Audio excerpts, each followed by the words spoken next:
Hello everyone, আজকে আমরা চলে এসেছি একটু অন্য ধরনের একটা ভিডিও নিয়ে।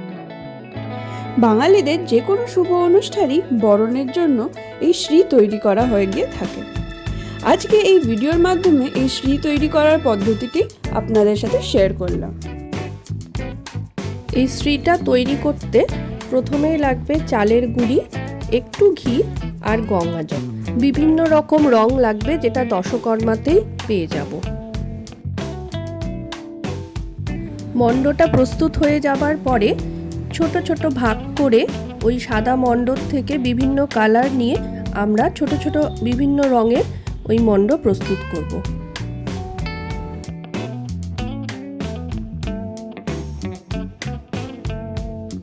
এই লাল রঙের মণ্ড থেকে কিছুটা মণ্ড নিয়ে আমি ওই সিঁদুর কোটো করার চেষ্টা করেছি।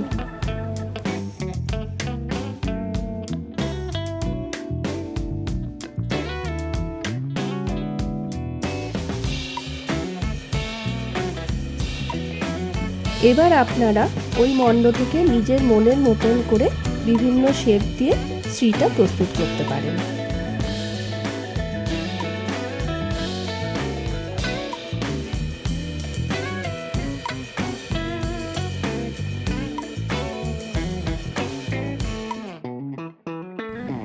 এবার আমরা সাদা মণ্ড থেকে কড়ি বানাবার চেষ্টা করেছি এবং হলুদ ও সবুজ থেকে বিভিন্ন ডিজাইন বানানোর চেষ্টা করেছি।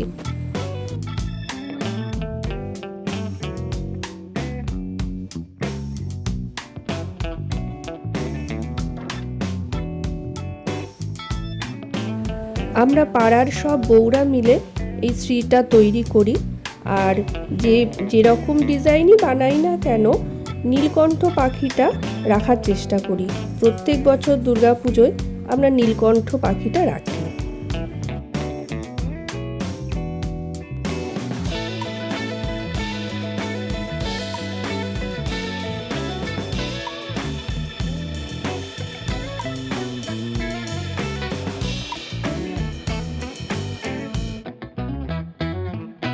এই শ্রীটি কেমন হচ্ছে তার পুরো ডিজাইন দেখতে হলে পুরো ভিডিওটা অবশ্যই দেখবেন।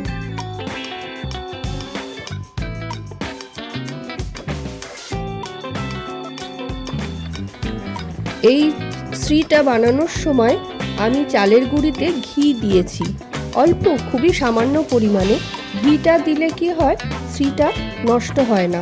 অনেক সময় শ্রীতে ছাতা ধরে যায়, সেটা হবে না। আর তেল তো দেওয়াই হয়।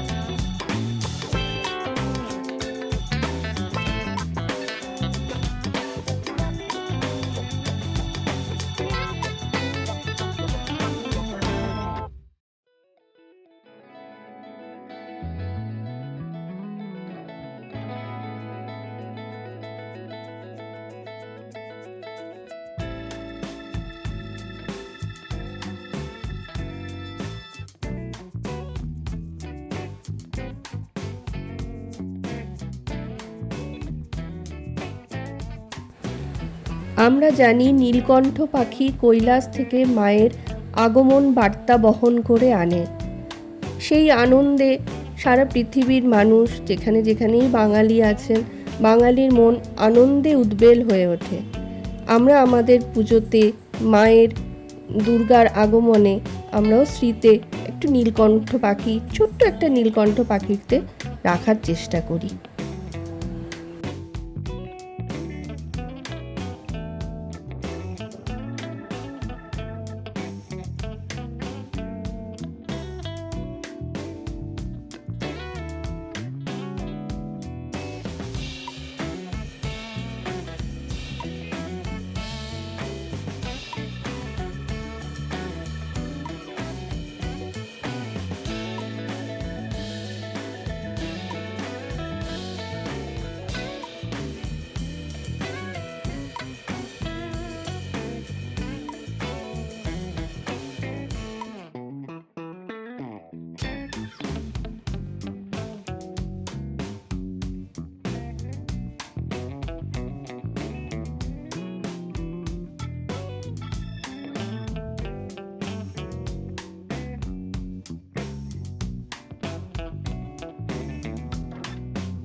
এটা দুর্গা পুজো শ্রী তৈরি করছি আমরা, তাই এটাতে ছোট্ট একটা নীলকণ্ঠ পাখি আমরা প্রস্তুত করেছি।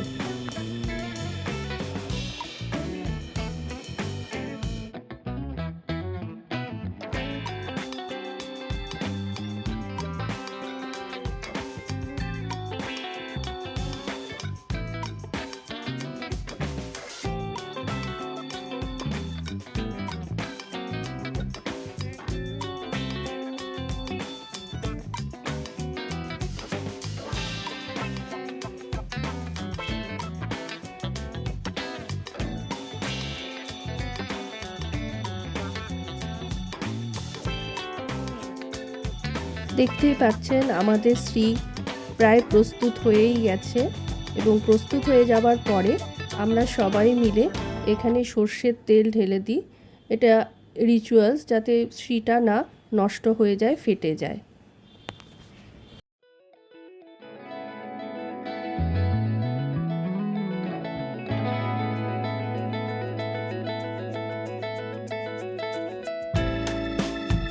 আশা করছি আপনাদের ভিডিওটি ভালো লেগেছে। ভালো লেগে থাকলে আমাদের চ্যানেলটিকে সাবস্ক্রাইব করবেন। Like, share and subscribe.